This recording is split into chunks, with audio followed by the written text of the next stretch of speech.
as Ernest said, companies that have the ability to offset inflation by raising prices. And that's the best way we know how to protect your portfolio, with good quality businesses. The PE of those businesses is less important.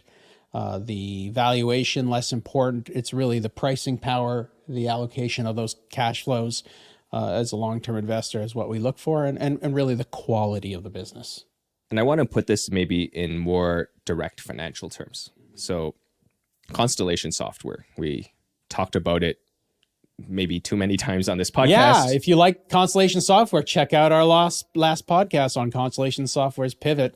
It is our largest holding, so it's one that we do talk about a lot. They're able to make acquisitions at about, say, 20 to 30% return on invested capital. So when they make an acquisition, they're targeting a 20 to 30% return. You compare that to what US long bonds are. Like, let's say it goes from 4% to 6%. Okay.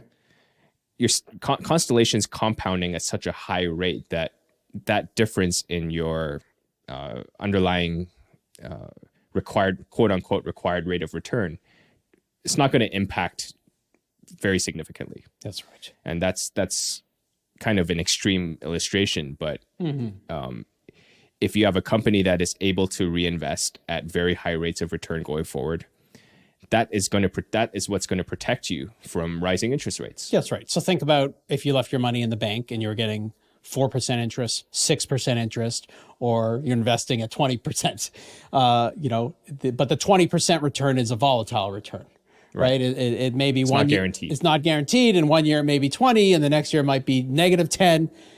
Not for Constellation. But not for Constellation.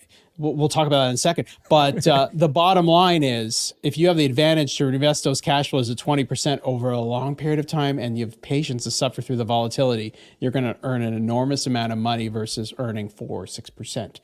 Now, we can understand why stocks would sell off as interest rates go up, because what you're able to do is get a guaranteed return at a higher interest rate without taking on the risk. So when if bonds went up to 6%, certainly a lot better than 4%. You may say, I don't need as many in stocks.